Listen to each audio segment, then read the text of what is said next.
I'm Scottie Jeanette Madden. A friend of mine once said that I was reckless in the kitchen. Well, that's true if you define reckless as a woman who likes to play with fire, runs with sharp objects, and is absolutely fearless when it comes to cooking from the heart. I wrote it all down in my new book. Well, come along, I'll show you what I mean. Hi, thanks for joining me once again on Reckless. For those of you joining me for the very first time, I wrote a book called Reckless in the Kitchen, a year of light, laughter, love, and food. And today we're going to talk a little bit about the chapter about August. Now, I talk about in that chapter, the stars of that one are some friends of Marcy's that she grew up with from elementary school that we call the Applewhite Girls.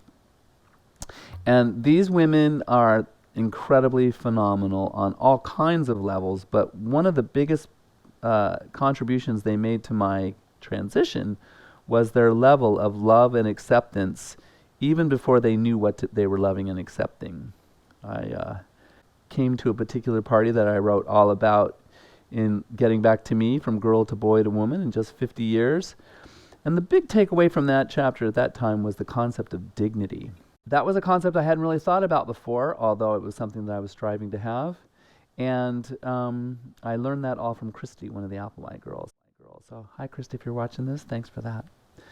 Today, to celebrate that, I want to make a little cake that I don't even have a name for yet, but it's an Italian angel food cake. And my new favorite thing to do is to soak the cake in a little bit of liqueur. This is limoncello going on first. I want to just kind of get that in there a little bit just to give us a little bit of flavor and something that's going to spark everything up. And then fresh whipping cream.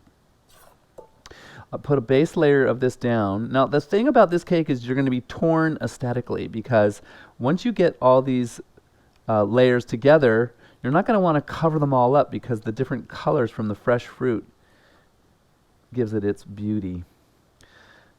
All right. So how about we start with a layer of mango. Now, the layer of the idea of dignity in the transgender community especially is one that is the weirdest thing in the world to be fighting for. It's so weird for me to have to pitch my case for my ability to exist. And I've actually had people say to me out loud, look, we just have to agree to disagree, which is the weirdest thing in the world because what they're talking about is agreeing to disagree whether or not I am who I say I am. I've never really developed a proper response to that because it's like telling me to describe water to a fish. Of course I should have dignity. I'm a human being. Of course that person should have dignity. They're a human being. But we have to fight for it all the time. And what I learned from Christy is that one of the best ways to fight for it is to not fight. It's just to be. And when she said that to me, a whole light bulb went off inside of me of like, well, I've been kind of looking at this wrong. I've been worried about how people are going to deal with me instead of just going out and being myself.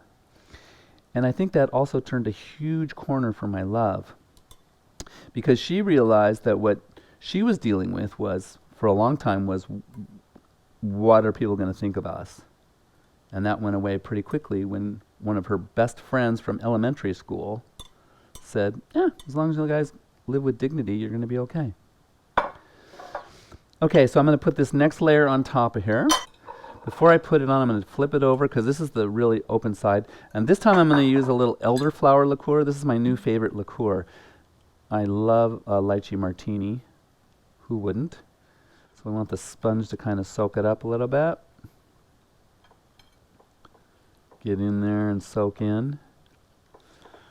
This is why you'll be super popular whenever you take this cake to a function. People will be like, what is that flavor? And this is what I love, is that it's almost like painting with food, right? Now this is the time on a cooking show where I'm supposed to have like something pithy to say. But I gotta tell you, I'm just getting mesmerized by the actual beauty. This is what I love about baking, is that it's really forgiving once you get the basics down. Making the Italian sponge cake was the hardest part. Painting it with fresh fruit and whipped cream, that's the easy part.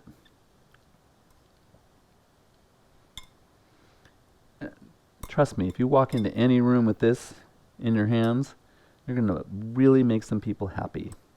You're going to really show them how much you love them. A few more blueberries there. Now, as I said, I'm torn. My instinct is to now cover up the sides with all this whipped cream, which I could do, but then I wouldn't see the nice mango poking through.